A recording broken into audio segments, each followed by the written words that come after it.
시장 출마했어요. 그래서 떨어지고 또 4개월 만에 또 신안으로 가서 운이 좋게 거기서도 무소속으로 군수를 3번 하고 이제 이렇게 했었는데, 그때 하나님에 있었을 때 엄청난 것을 배우고 경험했던 것 같아요. 그리고 그것을 못 이뤘던 꿈을 신안에 가서 지금 이제 만들어 가고 있는데, 과연 그게 다 정석이냐, 그것은 저도 알 수 없을 것 같아요. 그냥 도전해보고 노력해보는 그런 과정이 있는데, 정말 하나님의 4년 동안 어떻게 지나갔는지 모를 정도로, 아마 여러분들 지금 하나님의 봄에 오면 없어진 것이 아마 여러 가지가 있을 건데, 지금 그 부추밭에 그때는 다 개분 본복이 되어가지고 냄새, 팔이 많았는데, 환경 박람회 한다고 부추하신 분들하고 정말 수없이 싸움을 해가지고 TV로 전환했던 것부터서 오늘 제가 여기 2시에 왔습니다. 2시에 왔는데 돌아보면서 엄청 좋아졌구나. 여기다 조금만 더 노력하면 수도권에 도시가 될 수 있겠구나. 뭐 하나님의 강남은 될 수 없어도 분당 이상은 될 수 있는 그런 여건을 갖고 있구나. 왜냐하면 지금 공간을 만들어가는 것도 그렇지만 그 미사리 주변의 한강변 그런 공유지 같은 것들이 다른 지역보다는 엄청 개발 안전 공간이 많다 보니까 이런 것들을 어떻게 만들면 얼마든지 갈 수 있다고 생각이 들고, 사실은 우리 신안군은 얼마나 크냐면 서울시에 22개나 돼요. 그리고 거기에 섬만 정확히는 1028개인데 1004개 섬으로 내가 이제 줄여서 만들어 놨고, 사람 사는 섬만 77개. 그리고 그 섬을 다 다니려고 그러면 1년 내내 다녀도 못 가본 섬이 있을 정도예요. 그러니까 그 22배나 되는 공부하는 자전거 비하면 하나님께서 공무원 생활을 했던 데는 정말로 행복했고 즐거웠던 것이 아닌가, 그렇게 생각을 하면서 오늘 제가 말씀드린 것은 어떤 이제 멀리서 하나님을 바라보면서 내가 하나님을 4년 동안 있으면서 도시행정이라는 게 이런 거구나. 그리고 거기 가서 도시 사람들이 좋아하는 것들을 또 우리 그 신앙분들한테 해가지고 그래서 3번, 4번까지 할 수 있었던 것 같아요. 그래서 지금 내년에 이번에 이재명 대통령께서 제가 아웃됐었는데 3월 27일 날 다시 또 들리는 이야기는 판결문에 인구도 안 말랐는데 사면 복권을 해주실 것 같고, 제가 내년 선거에 나와서 전국 최초로 5선에 도전하는 이제 군수를 한번 해보려고 생각합니다.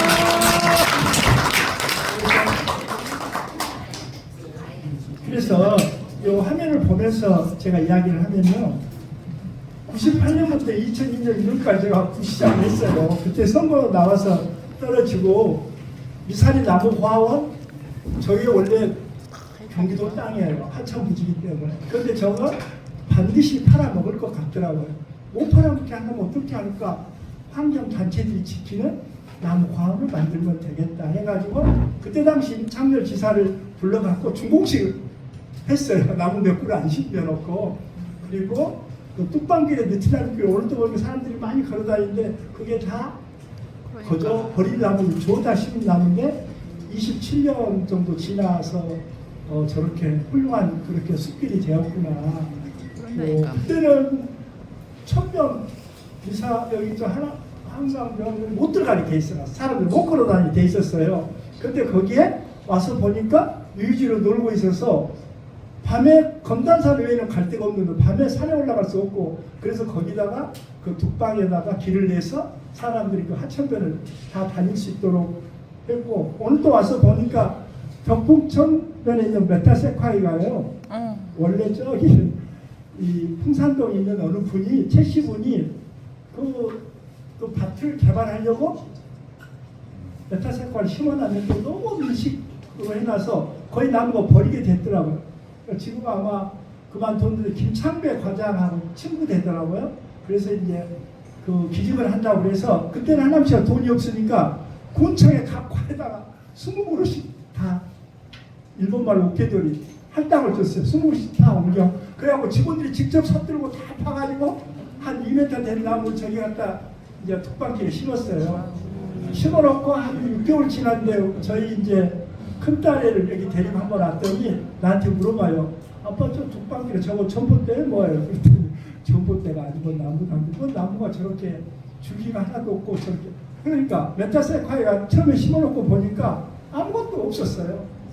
가지도 없고 위에 꼭대기만 나무 몇 개 있어가지고 전봇대처럼 그렇게 보인 나무인데 올라와서 저도 한 7년 만에 처음 봤는데 정말 하남시에 새로운 길들 그리고 명품 길이 아주 수금도 끝까지 뭐 이렇게 사계절 최초로 도입했던 것이 한 가로수만 심은 것이 아니라 봄부터 여름, 가을, 겨울꽃을 뭘로 표현했냐?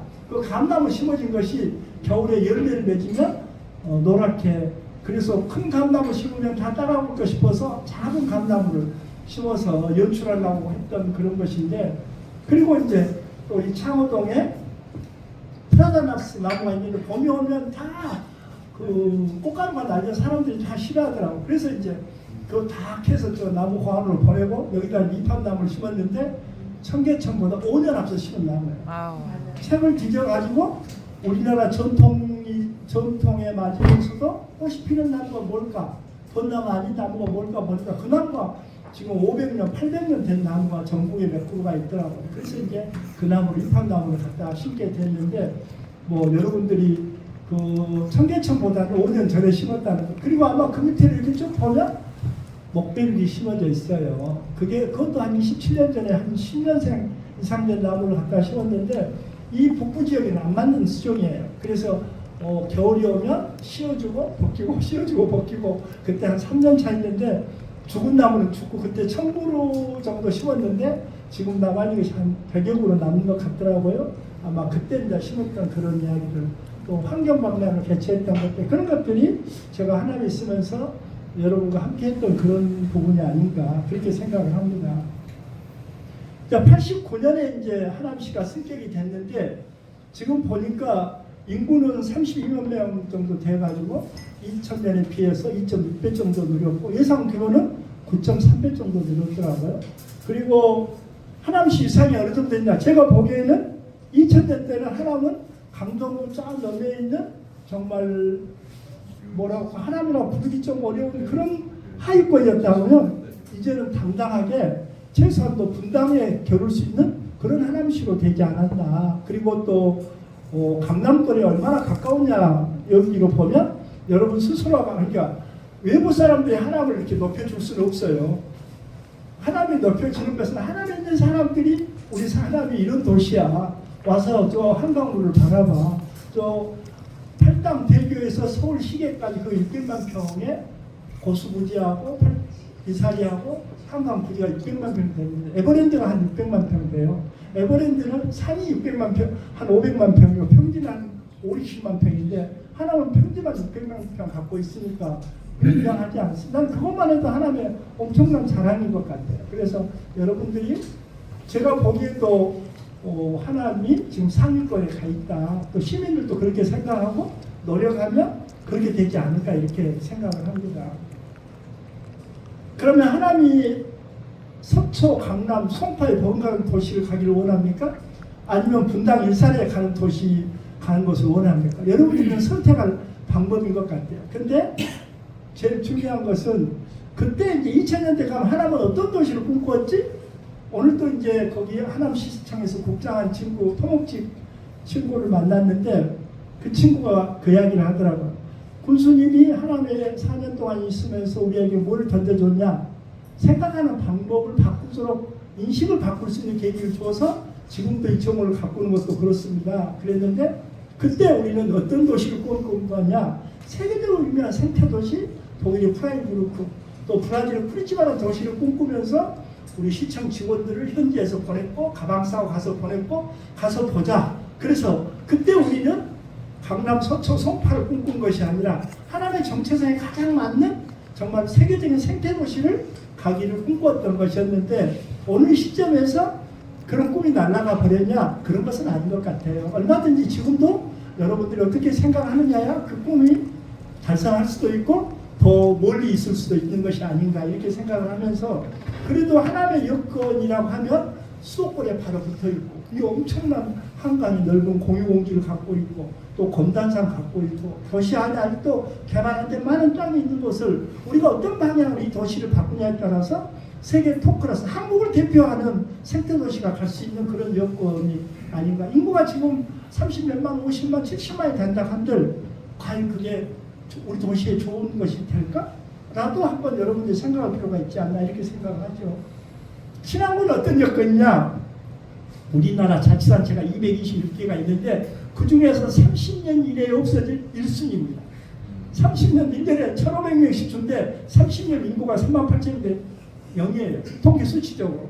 재정 자립도는 얼마냐?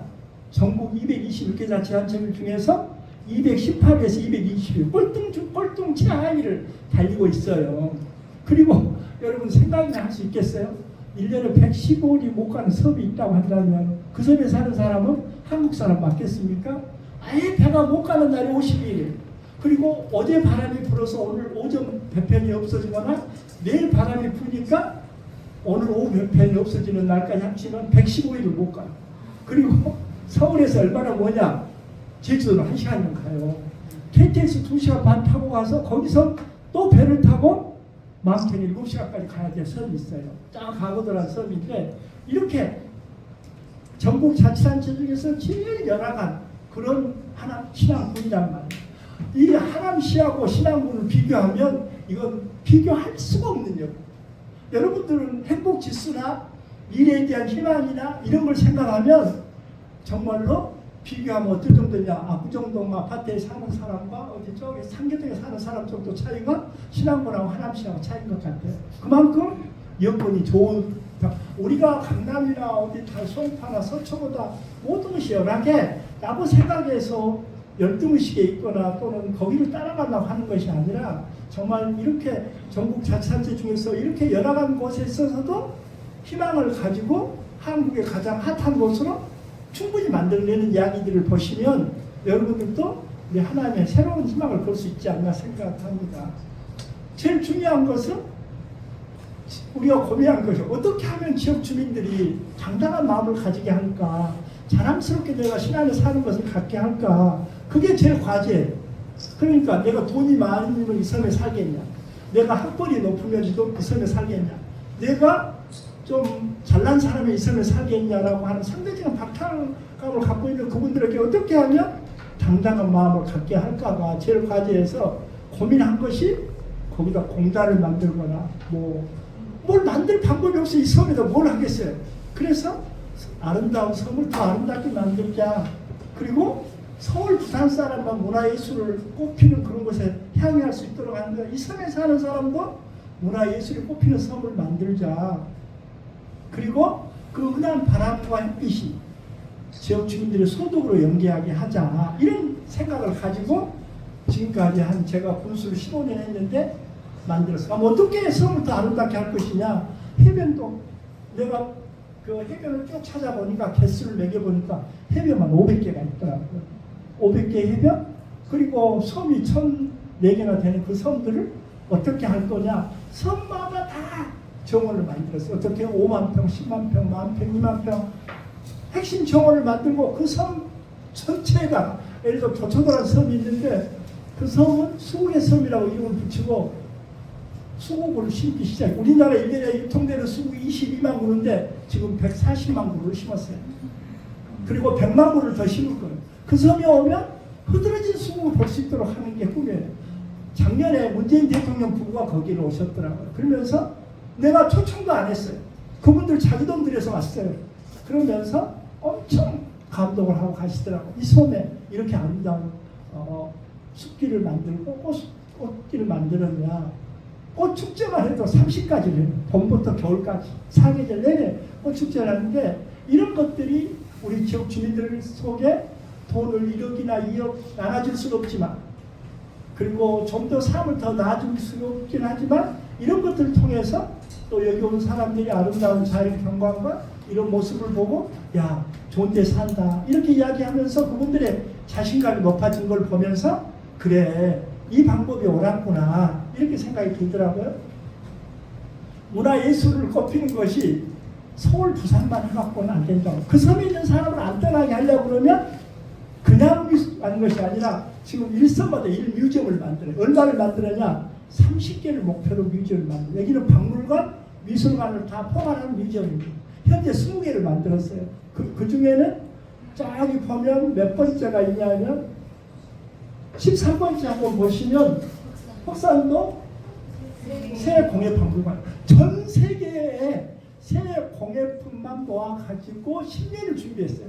모든 직원들이 출장 갈 때 무조건 새 공예품 사갖고 브론즈, 목각, 깃털, 뭐 여러 가지 용물 10년 동안 모아가지고 3년 전에 오픈을 했어요. 그런데 이제 우리나라 새 전문 교수들이 은퇴하면서 새 공예박물관을 만드는 거 보고 막 기증을 해가지고 이번에 다시 또 한 60평을 늘려서 했는데 20번째까지는 다 완결이 됐습니다. 21번째부터 30번째까지 지금 진행이 되고 있죠. 이 진행된 중에서 지금 여기 지금 자운대 박은선 종합미술관은 어떤 사람이 설계를 했냐? 서울에 삼성에 사는 리움미술관을 설계한 마리아 보타라는 사람이 설계를 했어요. 강남에 교보생명 빌딩이 있는데 그 빌딩을 설계한 사람이 마리아 보타라는 스위스의 그 조각가인데 86세가 된 분이었는데 교보생명으로부터 설계비를 얼마 받았냐? 170표를 받았고 당신 맘대로 써갖고 내 거 우리 해주라고. 아마 삼성도 그 170표의 버금가게 아마 설계비를 줬지 않았겠나 생각을 하는데 그분의 미술관을 이제 그분이 설계를 하고 거기 들어간 박은선 조각가는 해남 사람인데 우리나라는 세계적인 조각가로 부상을 했는데 이탈리아 피에트로 산타라고 하는 대리석 주산지에서 30년 동안 조각가로 활동한 사람을 갖고 와서 미술관을 만든 거예요.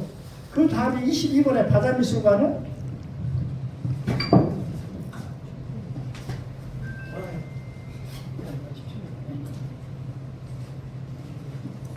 이 온간조선 10월호에 지금 나왔는데요. 여기 보시면 비금도를 한국의 나오시마로 세계적인 설치예술가 앤토니 곰리라는 작가의 15페이지 지금 기사가 써져 있는데 이분 작품이 200억짜리 작품인데 영국에서 제일 잘 나간 작가입니다. 1950년생인데 이분 작품을 지금 설치비만 한 200억인데 준공이 되면 한 3천억 정도 간다고 그래요. 근데 이분을 얼마를 설득을 했냐? 4년을 설득했어요. 아니 서울도 아니고 부산도 아니고 목포도 아니고 인구 3,000명이 사는 그 섬에 내 작품이 들어가면서 어쩌다는 이야기냐. 이메일만 한 30통 보냈어요. 사람은 또 설명했었는데 근데 그분이 이제 3년 전에 이제 오케이 하고 오케이 하는데 4년 그리고 3년 전에 이제 현장을 와서 보면서 뭐라고 이야기하고 하시냐. 포천에서도 10몇 년 전에 그 사람한테 100억을 주면서 철로 조각을 만들어준 이분이 노아시프예요. 또 우리 그때 3년 전에 우리 오면서 두바이에서 300억 주면서 작품 만들어준다 요구했는데 자기 컨셉이 안 맞는다 노했다고 하더라고요. 그런데 이분이 오셔서 뭐라고 이야기했냐. 이 비금도라는 섬에 이분이 설치된 거기 장소가 150만 평 해변에 이분 작품 하나가 들어와요. 지금 공사가 착공해서 내년 7월에 준공되는데 자기 일생 일대의 최고의 작품이라고 하더라고요. 그렇게 큰 작품을 만든 분인데 이분이 우리가 한 80억, 50억에서 80억 정도 설계비를 생각했어요. 그래서 마지막 거기 현장 돌아가는 날 제가 뭐라고 했냐면 저보다 4살 더 먹었더라고요. 그래서 제가 형님이라고 부르겠습니다. 그러면서 우리나라에 제일 가난한 데가 우리 신앙군인데 당신 작품 꼭 해보고 싶다고 했더니 웃으면서 내풀어가지고 그래도 돈은 받아야 된다. 그러고 헤어졌어요. 그래갖고 이제 포항 포스코에서 광양에서 그 신안까지 데려와가지고 포항으로 갔다가 헬기로 울산 갔다가 포항 갔다가 광양에서 포항 갔다가 서울까지 모셔서 그 정도로 세계에 유명한 작가인데 6개월 후에 이메일이 오는 거예요. 그래? 이거 가난하다고 하니 길이가 110m, 높이 25m, 폭 30m의 대형 스테인리스로 만든 그 조각품인데요. 바닷물이 들어오면 잠기고 바닷물이 빠지면 보이겠죠. 그러니까 잘못 오면 2시간을 기다려야 그걸 다 볼 수 있는 거예요. 그 해변에 하나인데 그분이 그런 이메일이 왔는데 너희들 이렇게 가난하다고 하니 내가 설계한 것이 이대로만 꼭 하게 해라. 그러면 설계를 안 받겠다.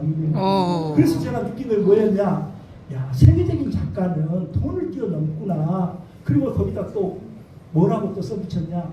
그런 돈이 부족하면 우리 이사들이 다 반대한다. 내가 32억짜리 작품을 아직 안 팔고 하나 있는데 그걸 팔아서라도 될 테니 내가 설계한 대로 지어라 이렇게 합니다. 그러니까 그냥 그 우리가 느낄 때 세계적인 작가는 돈을 너무 쓰구나 하는 것을 저희들이 느꼈어요. 그렇게 지금 되어가고 있고 저기 앉아도 25분에 뭐 프로팅 뮤지엄은 일본의 나오시마 야나유키노리라는 작가가 설계한 건데 저수지에 물에 떠있는 미술관이에요. 그것도 지금 내년 한 2, 3월에 준공하려고 지금 거의 준비가 돼 있고 또 지금 이제 여기에 아직 나오지는 않았는데 지금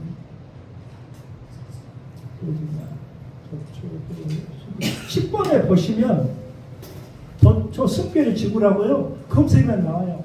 그 덴마크 작가인데 올라프 엘리아슨이라고 세계적으로 현대 미술의 톱 클래스예요. 이분도 4년 설득해갖고 도초도에 지난 11월 13일 날 미술품을 미술관을 준공했는데 이분한테 물어봤어요. 야, 당신 작품이 아시아에 있냐? 있대요. 동경에 있대요. 그럼 어디가 있냐? 그랬더니 실내 구조물 하나가 있지. 아시아에서 유일한 작품이에요. 이제 그러니까 올라프 엘리아슨, 안토니오 곰니, 마리아 보타, 야나유키노리 그리고 제임스 터넬이라고 그분도 지금 미술관을 우리한테 지어주겠다고 지금 협의를 가고 있는데 이런 것들이 차근차근 그러니까 서울에 사는 사람, 대도시에 사는 사람만 필요한 것이 아니라 그래서 지금 여기 도초대 숨결의 지구라고 하는 이 올라프 엘리아슨의 작품은 우리 할머니 전 노인정에다가 시골 할머니들이 어떻게 올라프 엘리아슨 나도 발음하기 어려운 이 발음을 하겠어요. 그래서 어떻게 했냐 전 노인정에다 크게 이 사람 물음표를 사진하고 이름을 붙이고 설명서를 붙이고 또 준공 시점에는 위원장님한테 다 노인정을 돌면서 이 미술관 이름을 아느냐 또 작가 이름을 아느냐 또 이런 것들 다 물어봐갖고 발음을 정확히 하면 그 상품을 나눠줬어요. 그리고 또 어떻게 했냐면 우리 어머니들한테 손에다 이름을 쓰면 지워져 버리니까 팔목에다 이름을 써가지고 스카트으로 붙여갖고 빨리 할 때고 설거지 할 때고 계속 이름을 외우라고 그랬어요. 근데 진짜 그렇게 하시더라고요. 그래서 느끼는 거 그래요. 자, 서울에서 온 사람, 우리나라 사람 중에 올라프 엘리아슨 아는 사람은 1%도 안 돼요. 그 1%도 안 된 사람이 이 섬에 왔는데 이 할머니들이 올라프 엘리아슨은 어떤 사람이라고 이야기하면 다 뒷목 갖고 쓰러질 거예요. 진짜 그래요. 1%도 안 된 전문가들이 그렇게 느끼는 성을 만들 때 그렇게 통해서 나는 슬리퍼 신고 홍보등 장화 신고도 그 미술관에 갈 수 있어. 이렇게 여건을 만들고 이야기를 하면서 그분들 가슴 속에 한 번에 다는 아니지만 차근차근 자긍심이 올라가는 것 같더라. 그리고 또 여기 그 흔한 바람과 햇빛을 제가 2018년에 세 번째 군수를 가니까 태양광 발전소 허가가 한 300건 들어와 있어요. 그런데 지역 주민들은 다 반대.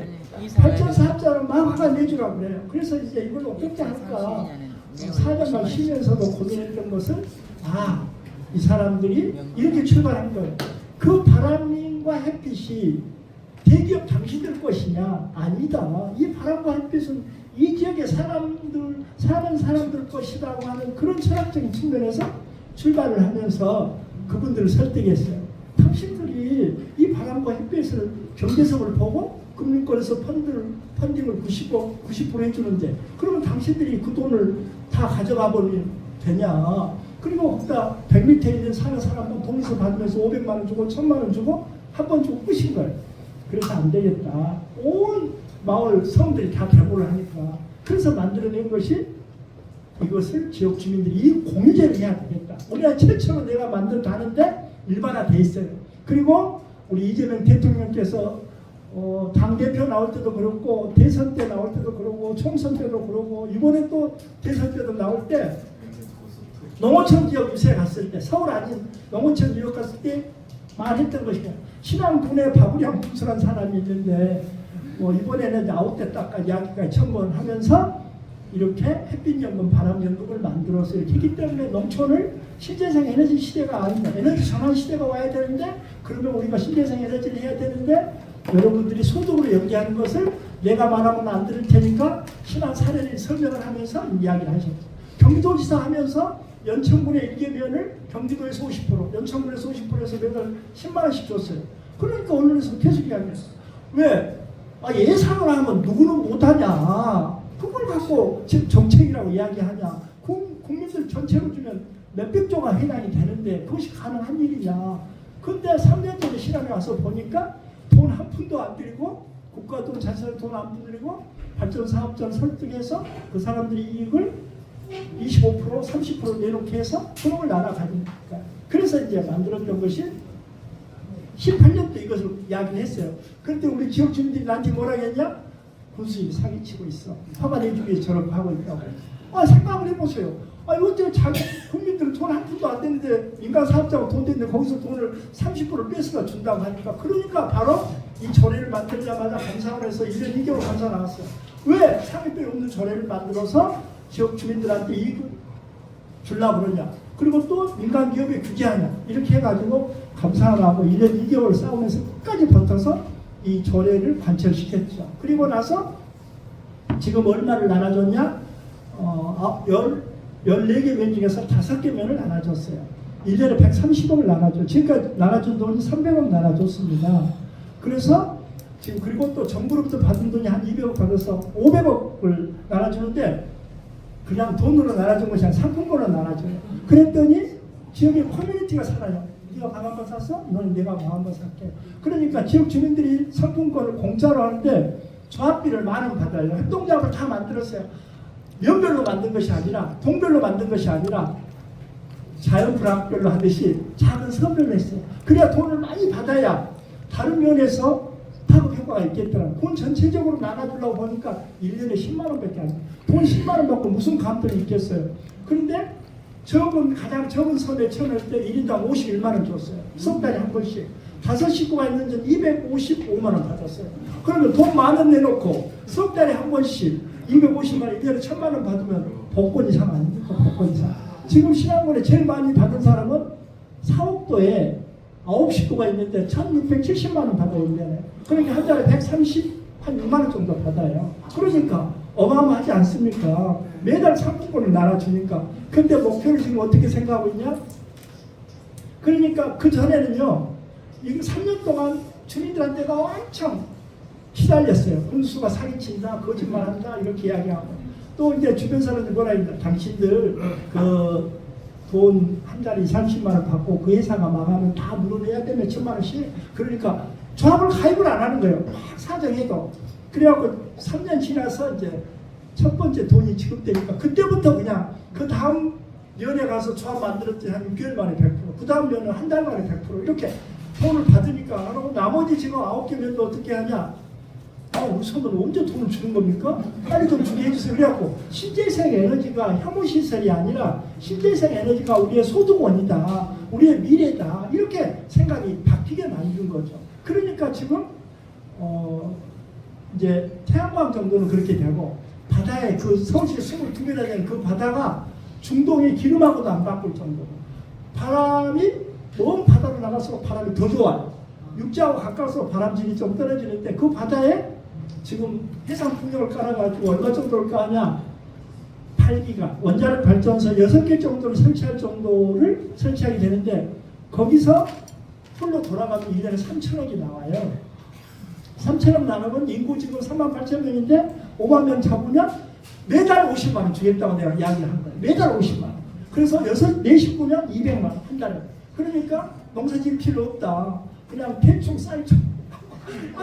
애들 돈 내고 부모 4 식구 아니에요. 그러면 400만 원 딱 받은데 그 3천억 정도를 가지고 지금 내가 정확히 카운트를 하니까 4,800억 정도 나와서 제가 지금 이제는 대통령한테 이야기를 할 생각에 완벽한 세계에서 가장 이상적인 자치단체를 만들겠다.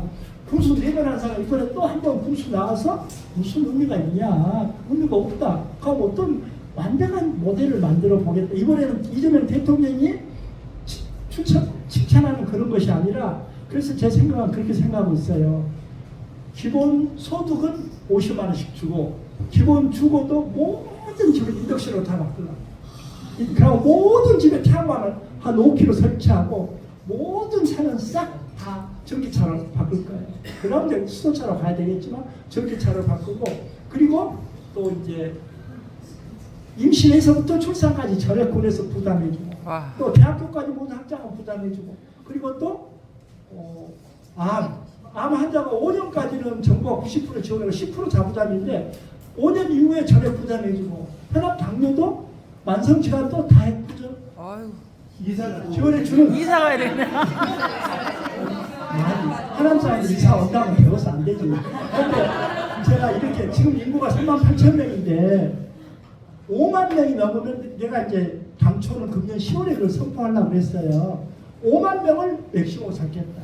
그러니까 38,000명까지는 38,000에서 5만 명까지는 지금 12,000명인데 그때는 누구든지 받아주고 5만 명이 넘으면 엄격하게 심사하겠다. 이제는 대통령도 그랬어요. 나한테 뭐라 했냐면 나한테 헤어지면서 주민은 막아야 될 거예요. 그렇게 이야기를 하더라고 3년 전에. 근데 지금 그것을 뭘 이야기하냐. 지금 살고 있는 그 사람들이 섬을 떠나지 않고 살았던 그 사람들이 가장 행복한 그런 자치단체를 만들겠다. 세계에서 가장 삶의 질이 균수가 아니라 돈이 있고 많고 그건 별개 문제. 우리 지금은 소득 이하에 관계없이 n분의 1로 나눠요.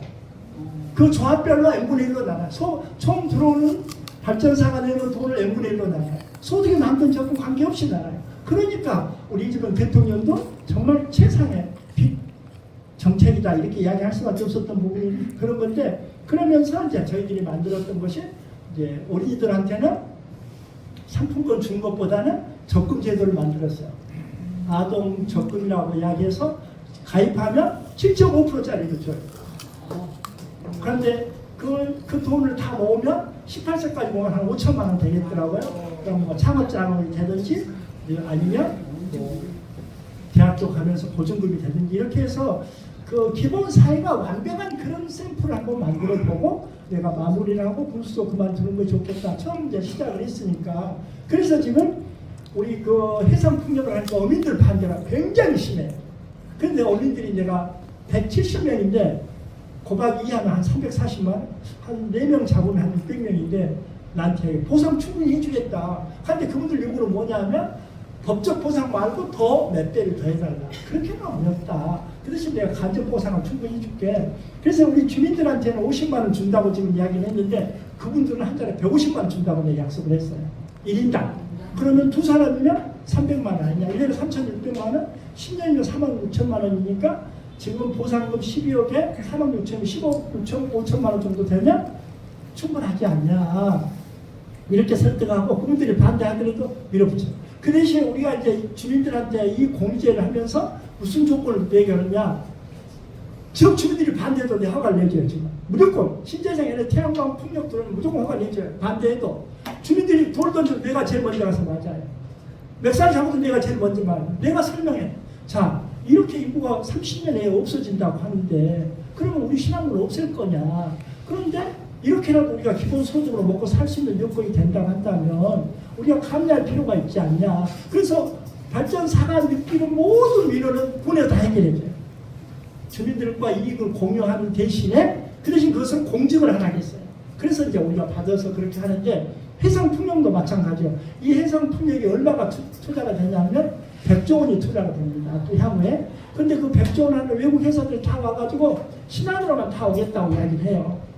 그렇게 이야기한 이유 중에 하나는 지역 주민들의 반대를 군수 이하 전 군에서 모든 것을 책임져 주니까 우리는 안심하고 투자할 수 있다는 거죠.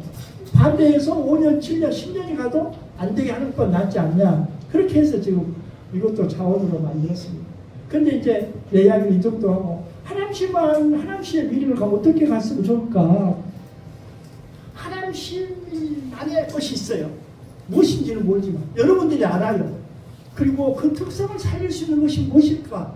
여러분들이 고민해보면 이것은 교수도 할 수 없고 전문가도 할 수 없고 하남 시민들이 만들어내야 할 과제 그리고 그런 방향과 과제가 설정되고 나면 그 다음에 전문가나 교수들한테 들어서 우리가 이런 방향으로 가는데 이런 문제에 대해서는 어떻게 해결하고 어떻게 하면 빠른 시간에 갈 수 있고 그렇게 되지 절대로 전문가가 와서 하남을 어떤 방향으로 하고 어떻게 해야 될 것을 정해줄 수는 없어요. 바로 여러분들 머릿속에 여러분의 가슴 속에서 만들어내야 될 과제가 아닐까 이렇게 생각하고 나는 하남시가 어떻게 갔으면 좋겠냐. 시민이 존중받는 도시. 잘 사는 사람이나 못 사는 사람이나 그리고 또 하나님이 갖고 있는 이 아름다운 자연 경관과 미개발된 공유지 같은 것들을 자연환경과 조화를 이룬 도시, 별것도 아니네. 저걸 누구를 못해? 진정으로 그런 도시를 만들 수 있을까? 그러면 정말로 맞는 이야기가 아니겠느냐. 그래서 지금 하남시가 국가적으로 만든다고 하는데 정말 좋은 과제다. 좋은 아이템이다. 그리고 또 하남시의 특성을 살려서 하남시만의 한 것 중에 한 가지 될 수 있는 부분이 아닌가. 그래서 지금 순천 정원 박람회가 960만 명 왔어요. 3년 전에. 그래가지고 전국의 많은 도시들이 막 정원도시 하겠다고 난리인데 하나는 그럼 어떻게 가야 돼? 고민해. 순천 정원하고 똑같은 정원을 팍 실패합니다. 그럼 어떤 정원? 순천과 다른 하나만의 그 무엇이 그 정원을 만들어내. 그런데 그것은 나도 모르겠어요. 여러분들이 고민해서 하나님에 맞는 그 어떤 정원을 만들어내야 될 부분이 아닌가. 그것이 필요하다고 생각이 들더라고요. 그리고 또 두 번째로 미국 공유지 활용 방안을 어떻게 했으면 좋을까.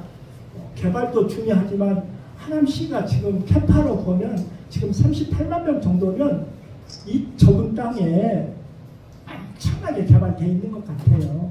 여기다 이제 서산 신도시까지 하면 정말로 빡빡한 도시가 될 텐데 이제 더 만든다기보다는 이 욕심을 좀 비울 수는 없을까? 좀 내려놓을 수는 없을까? 좀 더 지금 살았던 사람들, 더 오래전부터 하나님 살았던 사람들이 더 쾌적하고 존중받는 도시를 만들 수 없을까? 이런 과제로 가면 좋을 것 같아요. 그래서 그 공원도 뭐를 해서 개발한 것이 아니라 하나님에서 어렵게 사는 사람들이, 그동안 떠나지 않고 살았던 사람들이 그 공원에 와서 노후를, 미래를 더 함께 조금 여유롭게 보낼 수 있는 그런 공원이 될 수 없을까? 그런 생각을 좀 가져봤으면 좋지 않을까. 거기다 또 지금까지 또 개발했는데 또 뭐를 개발하고 또 뭘 개발한 것이 아니라 여기 왔던 사람들이 거기 와서 정말 니엇니엇 넘어가는 저녁 노을, 또 가을이 들어와서 떨어진 낙을 바라보면서 노후를 즐길 수 있는 그런 공간으로서 시설로서 활용할 수 없을까? 그런 부분. 이번에 또 경기도에서 보니까 경기도 6군데에 대해서 그 미군 공유지에 대해서 3천억이라는 기금을 확보해가지고 한다고 했으니까 이제 그 6개 시가 모여서 다시 도지사하고 협의를 하면 너무 적다. 3천억 갖고 되겠냐. 1조 원 정도 올려서 김동인이가 생각한 미래지향적인 정말 그 도시에 도움이 되는, 그리고 사람들에게 희망을 주는 그런 공간으로 좀 만들 수는 없냐. 이렇게 하면서 시도 부담을 하겠다. 이렇게 하면 더 좋은 하고, 하나하면 하나님이 갖고 있는 지금 완전히 인구 밀도로 보면 아마 우리나라 226개 자치단 중에서 톱클래스일 거예요. 면적당 인구로 보면. 그럼 여기다 더 막 빽빽이 뭘 개발하고 할 것이 아니라 조금 더 좀 여유 있는 공간으로 가자. 비어 있는 공간으로 가자. 그러니까 여러분들 신안 왔다 가신 분들 바닷가에 가서 바다를 바라보고 있으면 속이 시원하실 거예요. 속초 가서 바닷가에 서 있으면 시원하실 거예요. 그런 걸 느끼셨을 거예요. 뭐냐, 건물도 없고 자연 그대로 있었기 때문에 여러분들은 그런 그 시원하고 좀 나를 조금 기다려주는 공간처럼 느꼈을 거예요. 그러니까 그처럼 이제 하나님의 남은 공간도 그렇게 생각할 수는 없을까. 여러분들이 그렇게 좀 생각하는 게 좋을 것 같다. 그래서 그런 과제로 하나는 좋지 않을까. 그리고 미사나무 고아원 옆에 사실은 거기가요, 그 땅 전체를 그 한강에서 모래 퍼 올린 사람이 다 전용하고 썼어요.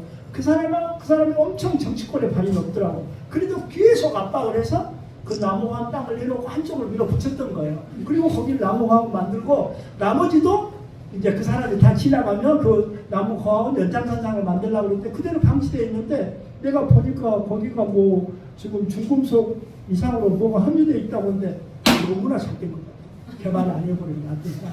그럼 어떻게?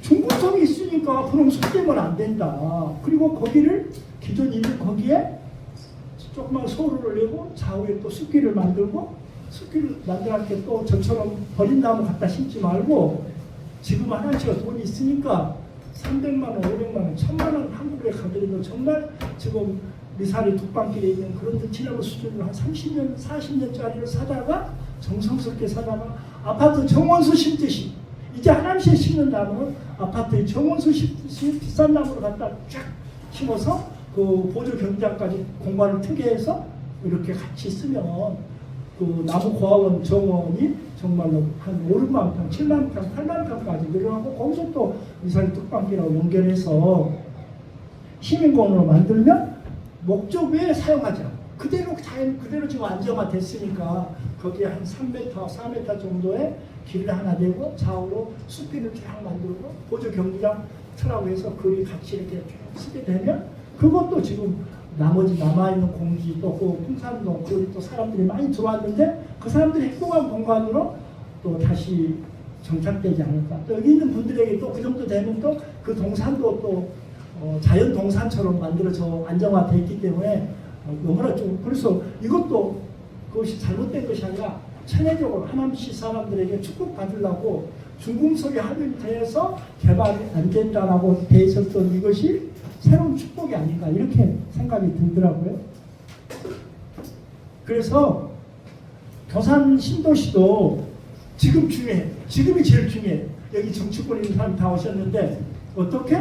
사람이 존중받는 도시를 만들어야 돼. 뭐가 사람이 존중받아 있어?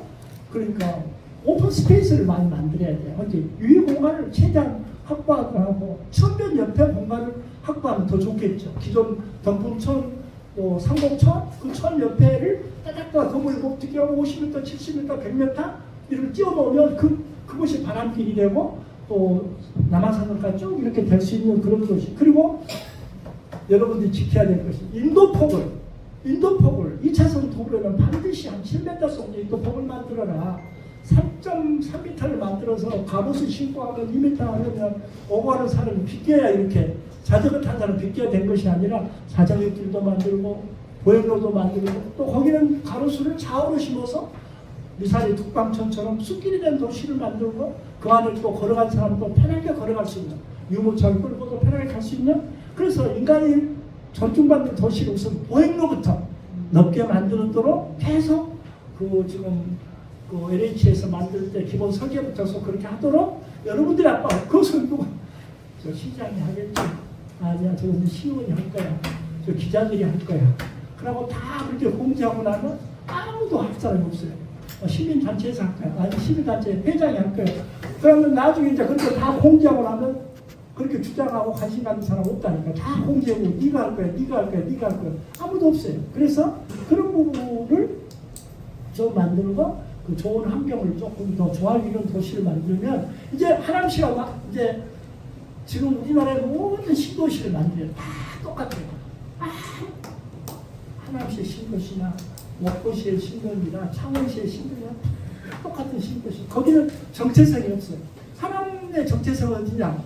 그게 덕풍동 이런 청궁동, 도산동 이런 사람 여기가 하나의 정체성인데 어떻게 그 자연과 조화를 이룰 수 있는 그런 곳이 그리고 또 오늘 보니까 그때 정원 방학 때 하남 환경 방학 때 처음으로 하강으로 끌어다 덕풍천까지 올려가고 혼자 내려 보냈어요. 최초로 내려 보냈는데 오늘 보니까 저 위에까지 끌어올려갖고 수량이 많던데 그러니까 교산 신도시에는 모든 골목골목에 수련도시를 만들고 이물을 끌어올려서 도로변 옆으로 조그마한 이런 산책로 보행로 옆으로 물길을 만들어 한 30cm 폭도 좋고 50cm 폭도 좋고 물을 흘러내려 보내게 하면서 거기에 조그마한 중간중간에 또 약간 조금 여기는 한 1m 정도 폭을 두고 물이 천천히 흘러갈 수 있도록 하고 또 이렇게 겨울처럼 흘러가게 만들고 거기에 이제 애들이 뭐 발도 담글 수 있고 그렇게 좀 할 수는 없을까? 여러분들이 어떻게 꿈꾸느냐에 따라서